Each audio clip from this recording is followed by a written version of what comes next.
Hey there, fellow entrepreneurs. I'm Sue, and you've just stepped into Entrepreneurs Gone Wild.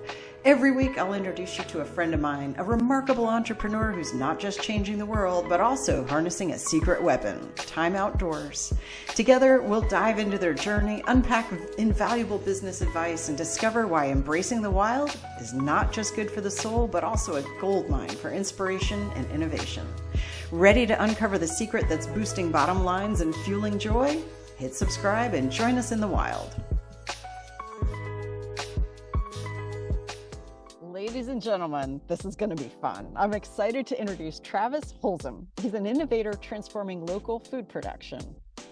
Alrighty, this is cool. So Travis is on a mission to convert lawns and unused lands into thriving, low-maintenance food forests. He's got my full attention. This is so cool because we're doing the same thing. All right, these ecosystems provide continuous harvests while regenerating the environment, enhancing biodiversity, and improving soil health. His work empowers communities to grow their own healthy, pesticide-free food, and that boosts food security. This is a beautiful thing.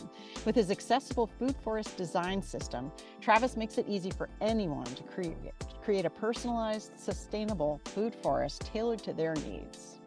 This is going to be cool. Travis, welcome to Entrepreneurs Gone Wild. Really, really looking forward to this. I can't wait for this conversation. Thank you for having me. I look forward to it too. That is going to be so cool. So, all right. We're going to go with the first question I always ask, which is, who are you serving and what problems are you helping to solve in the world? My main goal is serving everybody. I mean, all residential homes and communities, and transforming lawns into regenerative, self-sustainable, low maintenance, edible landscapes, food forests. And, because the first question I get is, or first pushback I get is, well, I don't have a green thumb. Yeah. And it's going to be a lot of work. But when I let them know that there's a difference between a garden and a food forest. Yes. A garden is work. You plant your seeds every spring, and then you got to pay attention to it, because things can go wrong in a hurry, with regular gardens, and then in the fall, you harvest everything, and then you wait till well, in my case, I'm in Minnesota, so yeah. You wait till next spring to start all over again. And with a perennial food forest, all you do is plant a tree one time, yes. And perennials come back year after year. They go through their normal seasonal cycles. And like here in Minnesota, the trees go to sleep, they drop their leaves, and then they, hibernate for the winter. And in the spring, they wake up and do their thing. And, but I am serving, I'd love to turn inner cities and some of the communities where they don't have as much access to healthy, locally grown food because they're food deserts. There's a lot of convenience stores, but not grocery stores. Yeah. So there's a big, heavy diet of processed and ultra processed foods.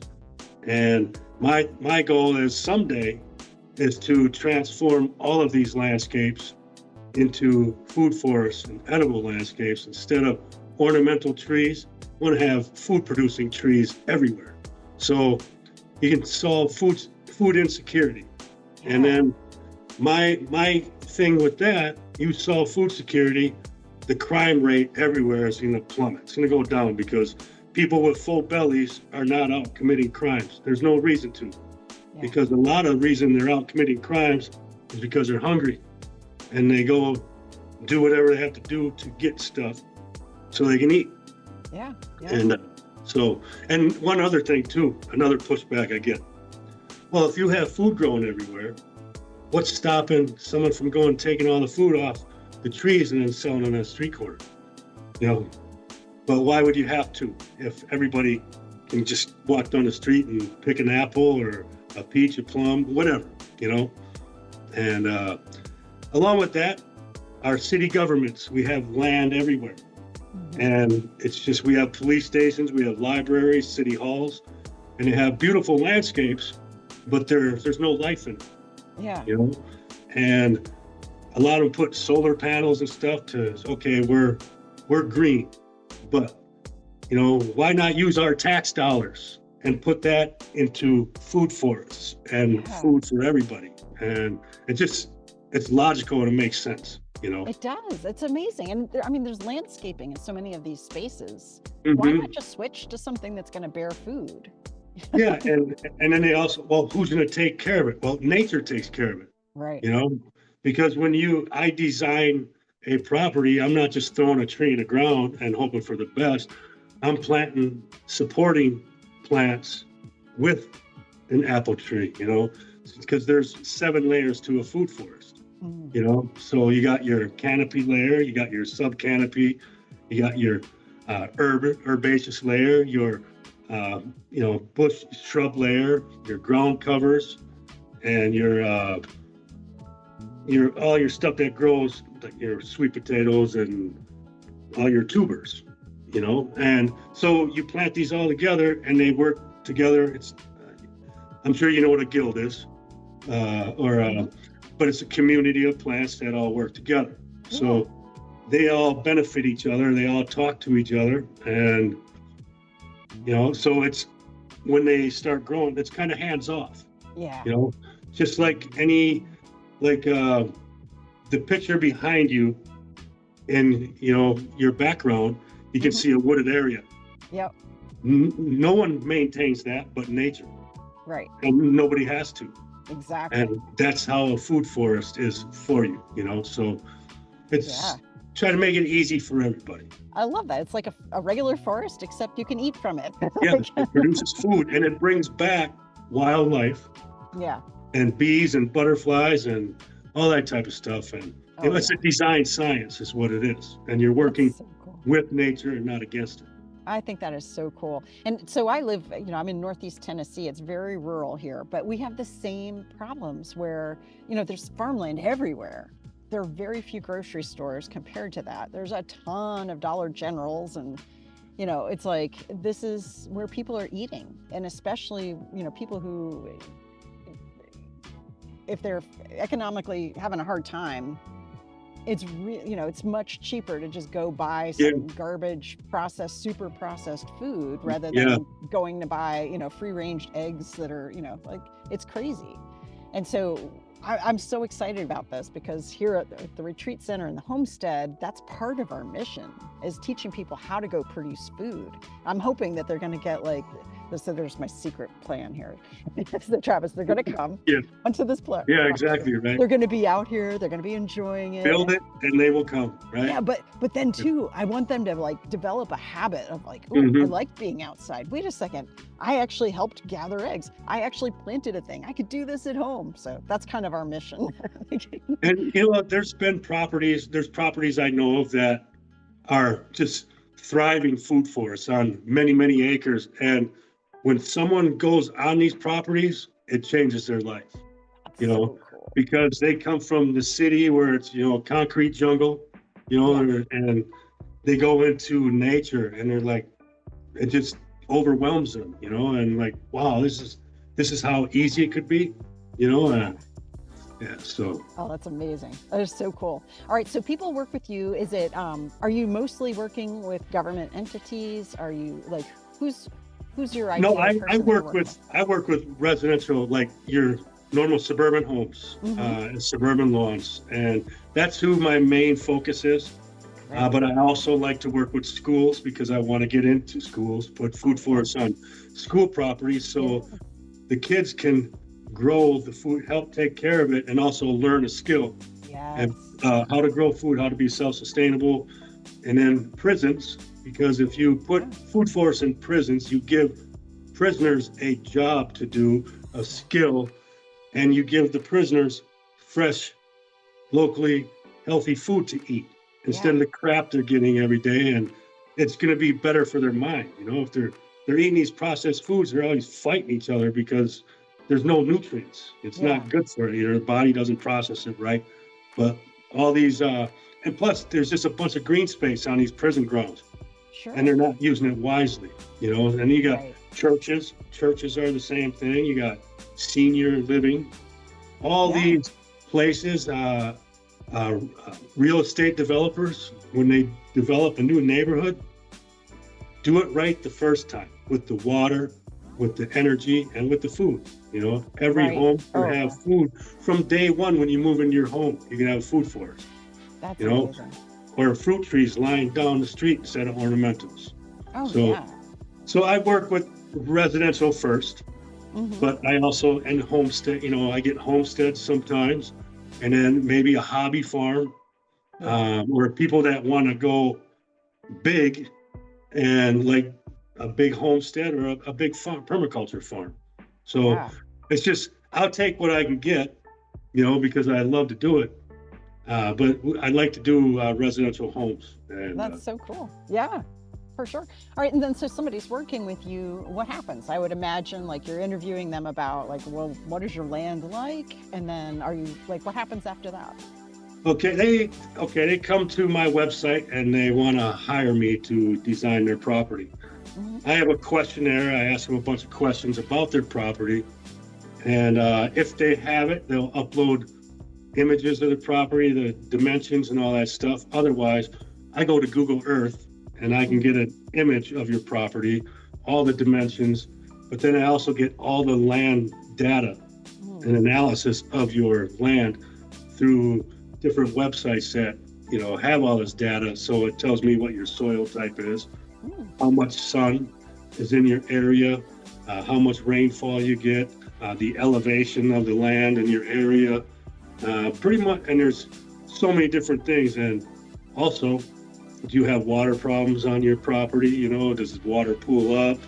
You Hmm. know, and do you want a greenhouse on your property? Do you, you know, you want chickens? You know, there's all these different factors. So once we figure that out, then I, well, I'll send you a list of everything that grows in your area, you Hmm. know, in your grow zone. And you can choose what you would like to grow. And then we design your property. And then I deliver to you uh, a blueprint that shows you your design on your property.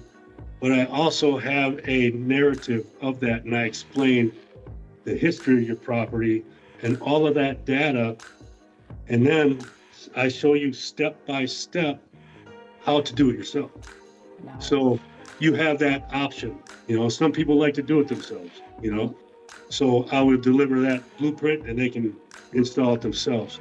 Otherwise, they can hire me and we will do the install for them. Oh, wow. So do you go all over the country or? I have access to designers everywhere. Oh, okay. Makes sense. So in all different climates. Hmm. So I will reach out to that designer and hey, they get work, you know, Hmm. Yeah. and they'll design in their area. And if they are close, they can do the install too, or Hmm. else I'll talk about this, but I'm actually launching a food forest design network, which is Oh, going to be installation teams everywhere. that's So fantastic. and so I can design everywhere. But my Oh, that's main focus is Minnesota because this is where I live. well, sure. Yeah. Oh, that's awesome. And then, so somebody's got the blueprint in hand. Let's say they want to do the install themselves. Is this something that happens in stages, or can they like basically 1 year? Here we go. Everything is planted for this food forest. You know, like here in Minnesota, you have a short growing season. Yeah. So, and if you don't start in May when the ground thaws out and it starts warm, um, you can't plant your annuals in the fall Hmm. because they don't have time to grow. So in those late summer months, we get all of the perennials in the ground. Hmm. So we'll do it in phases. So we'll do all the perennials in phase one, and we can plant a perennial up until the ground freezes. Hmm. So you can put a dormant tree in the ground, Hmm. and that's actually one of the best times to plant a perennial tree is in the fall. Hmm. And so we'll get those taken care of, and then we'll come back in the spring and do phase two. And but if someone wants different things built, or maybe they don't have the finances to do it all at one time, we'll do it in different phases. Gotcha. Oh, that's so cool. I love this. I think this is a fantastic, really, really, my brain is going, oh my gosh, you got to introduce them to this person and that person. Like, this is so cool. Like, oh man. All right. This is amazing. So where are you in? I'm like so flustered because this is so freaking cool what you're doing. All right, how did you get into this? let me I calm myself down. How'd this all start? I've always been interested in growing food. When I was a young kid, I have an identical twin brother, and so I always had someone to hang out with every day, right? But then we have our group of friends. But we would ride our bikes around the neighborhood if we were out on the baseball field or whatever, or playing baseball all summer or going fishing. You could ride your bike around the neighborhood and pick apples, crab apples, raspberries, strawberries. Everybody grew food. And then all that went away. And but my mom had a garden in our backyard, a small one, but I always planted my own stuff. Aside from that, because I was just so interested, and I had a pack of seeds, and I'm like, cantaloupe, I'm like, I want to just see what happens here, right? So, and I like cantaloupe, so I wanted to grow my own. So it was just mine. Yeah. And so that's how I was always interested in it. And then life goes on. And then a friend of mine had a prototype of a greenhouse that basically was an off-grid greenhouse that was like a greenhouse on steroids. Okay, it had you could put it in your suburban backyard or even on a homestead too, but it had solar panels on the top. It had water catchment gutters, so we can capture the water with 250-gallon tanks to capture the water so you can have drinking water. But we also had a separate one for fish, so you can have aquaponics. So raised tilapia, and then the fish waste filters through all your plants inside the greenhouse. So you had your aquaponics, your hydroponics, you had your soil, raised garden beds in there. There was a chicken tractor also connected to it. And there was a solar powered bug zapper above the chicken coop, right? So they zap and they go right in the chicken coop. And hey, chickens love bugs. So they'll eat them all. And then it had a biodigester so you can make cooking fuel, and then a thermo dehydrator so you can dehydrate a lot of your stuff. So he had this image of this thing, and I'm like, I need to be involved in this, right? And then I asked him, I go, how can I be involved in this, Jim? We knew each other for a long time. We met in high school through wrestling, and then he was down in Florida.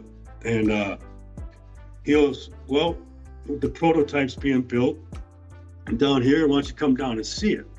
And I happened to be going down to Florida for another company I was working with. And I went down a day early and went down and met him, and he took me through this thing. And I was hooked for good. And but as we were trying to bring this to market, it was just too expensive to build. And it just priced everybody out that, your average homeowner, it would end up being $30,000-$40,000 for this thing because it cost $25,000 to make.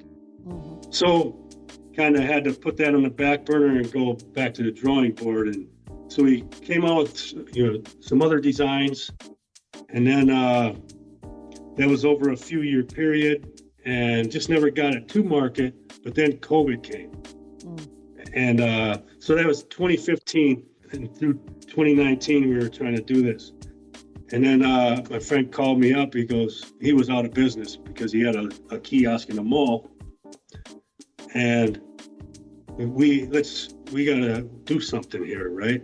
And but it was all about growing food. And he was walking around the neighborhoods in South Florida and Orlando, and they have stuff growing, but they're dead. There's no life in the lawns because they're all sprayed with all the chemicals and all the poisonous fertilizers. And we're like, we need to transform all these lawns into edible landscapes and replace these ornamental trees with food producing trees. And it started from there. And so I built the website, the entire back end of the company, while he was making videos and stuff, attracting people to our business. And before you know it, we had this business going. And then up here in Minnesota, I started my own company. and I've been building it in the past few years. And so we're here now. So, Yeah, and I've probably done about close to 30 installations here. that's So, amazing. How wonderful. I love it that and, people are like, yeah, I want this. and then coming from a web development background to permaculture designer installer was kind of crazy. I'm still a rookie as far as I'm concerned, but I have some mentors and friends that I've met through this that have been doing permaculture design for 15, 20 years. So anytime I have a problem or I get stuck on something, phone call away or a Zoom call away, or if they're close enough, they'll come and help me out. And so it all works out, and every installation is different and so many different circumstances, and I learn every one. So it's awesome. I love it, That's because so every cool. time I do something, it goes up here for next time. Yeah, yeah. Like, and that sense of curiosity and constantly learning, Mhm. it's like, I love this. And yeah, like you said, like every project that you work on, you learn something that makes the next Yeah, project easier to do and just and more. permaculture is all about observing, Yeah, watch and observe and learn. Because like you said, you work with nature, not against it. for So sure. you can sit on a chair in your property, and when it rains, you get a heavy rain. Well, then you can watch. Where's the water going? Yes. Where's it flowing? So if it's flowing out of your property, well, you want to figure out a way to stop that from happening, Hmm. so you can direct it and hold it in your property, because water is energy, just like sun is energy. Hmm. So you can hold that water and direct it where you have to. You can put a pond in your backyard or swales. And so it's all about observing and learning and working with the land. I love that, man. That's so cool. This is all right. That's fantastic. I know, like, you have big plans going forward. What is it that Yes. you're like? What's your dream here with it? I do things local, and but my whole thing is we need to do this everywhere. So I am launching a new network called the Food Forest Design Network. Hmm. And I am having all the designers that I've met over the past few years, they're going to be part of my network. And they're in every climate you can think of, and and in Canada, and but all over the U.S.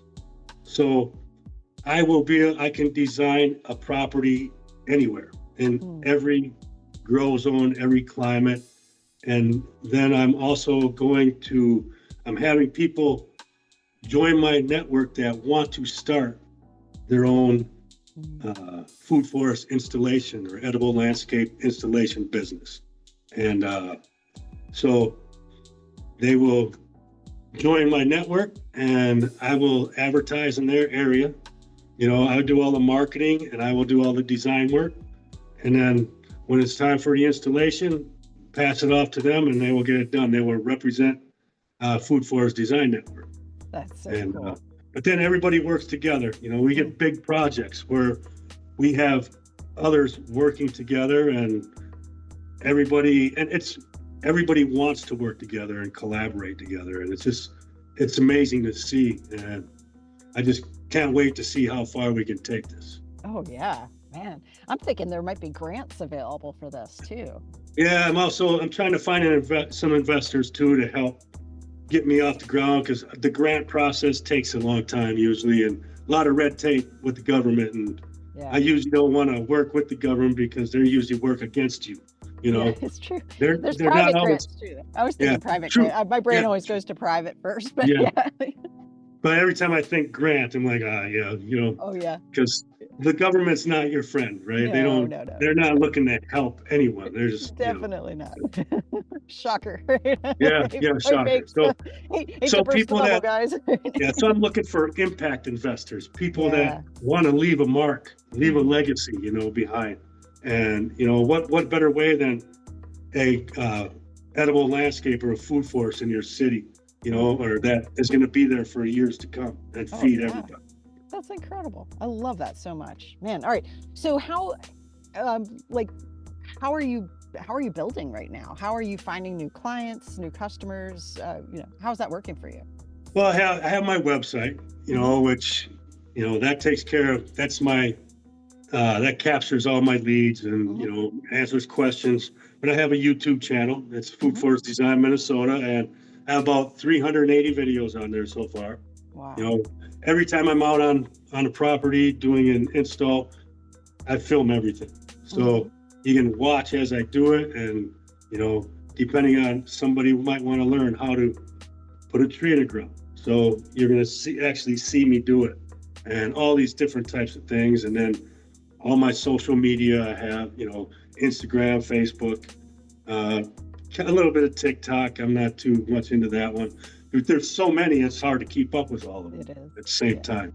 And I've been, since I've been doing all the design work for my website, design work for Food Forest, the installs, I wear a lot of hats. Hmm. So I am actually building up a team of others to take care of all the sales and marketing for me so I can concentrate on, you know, doing what I'm doing now, get on podcasts to talk about my business and growing food.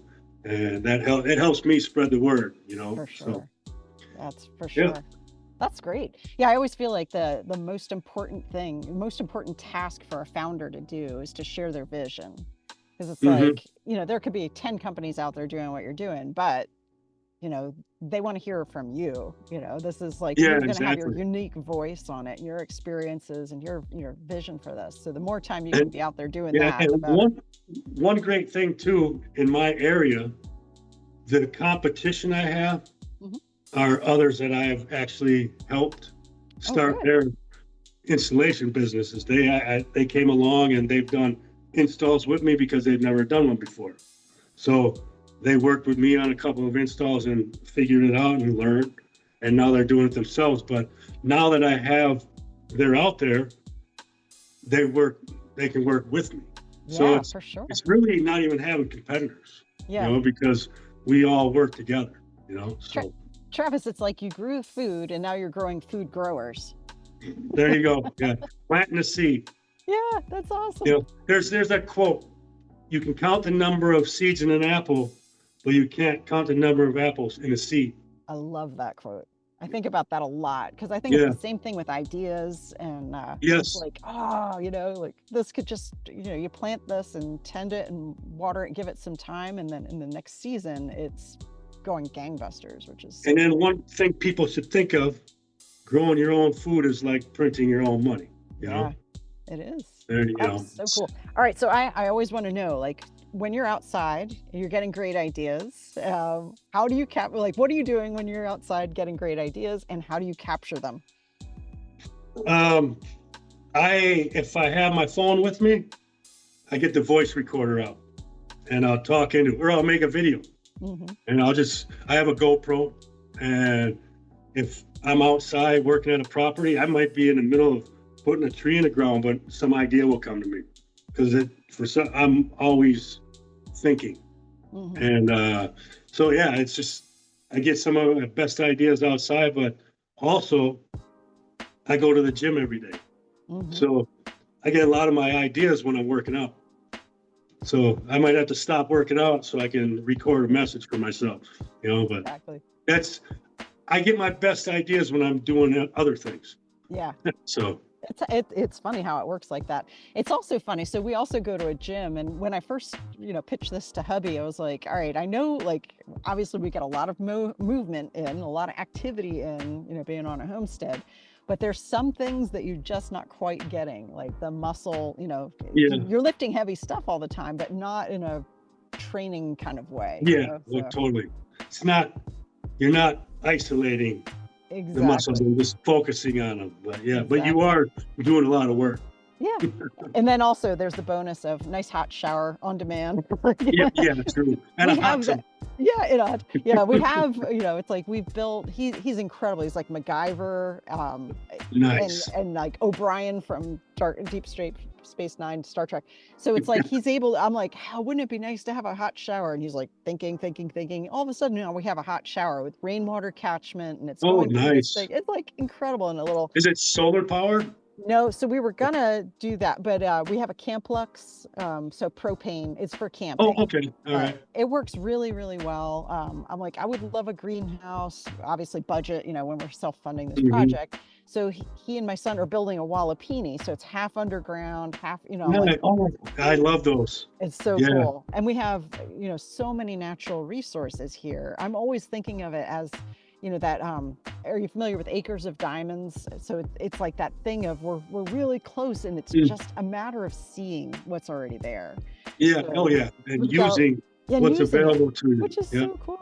So we've been able to build stuff with like cedar that grows on the property. We've been Oh, able to get beautiful. wood chips delivered from a tree service, so that's going everywhere. We've got Do you have chip drop in your area? we do, and I've been on that thing for about a year. Nothing ever happened. I even paid the premium. I'm like, but we But ended up, when they do bring them, you're going to get a ton of chips. But well, now it's we're just if you get good. them or not. But Right, exactly. do you So have a wood chipper then? no, but here's what we Just did. We tracked down, we saw that there was a tree service doing all of the roads in the county. And hubby okay. called them and he's like, if you need a dump spot, we will. And they're like, how many do you want? He's like, all of them. Yes.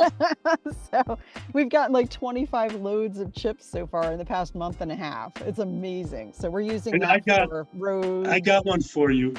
I know a homesteader down in Kansas, and he gets all that stuff for free too. But what he did on his property is he actually made it so all these big trucks and semis can drive into the property and not have to back up or anything like Yep. that. So he made a road so they can drive in, dump what they have to, but not have to turn around so they can just go Oh, very right back nice. on the properties, which makes it so much easier to get free stuff, Oh yeah.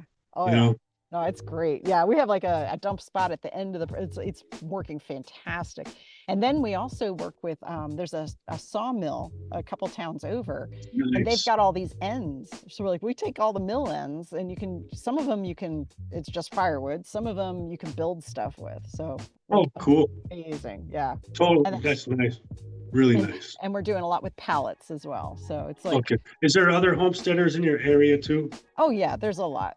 This is a pretty common thing out this way, so it's wonderful. Because And we I find the guy I know down in Kansas, he has, I think, 2,200 acres. oh And, my, that's but he insane. has other homesteaders that have moved onto these properties and they build their own homes. Nice. And when they need something done, anybody, like they need a slab poured or they need a garage or a barn put up, they send an email out and hey, this day we're putting a barn up or even a house.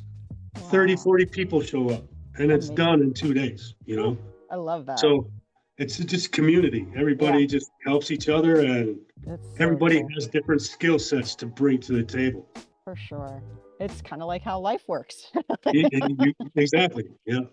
That's so cool. All right, Travis, where can people find out more about you? And yeah, where do you want Yeah. to They send can them? go to find me on my website, foodforestdesignminnesota.com, and soon foodforestdesignnetwork.com. They'll be live in the next 2 weeks. And then Food Forest Design Minnesota on YouTube or on Facebook, and then Instagram. So once you find me, you'll see this bald head. You can't miss me. I love it. Easily recognizable then. Yes. So cool. Well, thank you. What you're doing is incredible. It's very important work, and I'm excited about it and eager to help get Thank the you. word out. So thank you so Had a much for great. what Thanks you're for doing. having me. I could talk about this all day long. I get you. Me too. I love Yeah. that.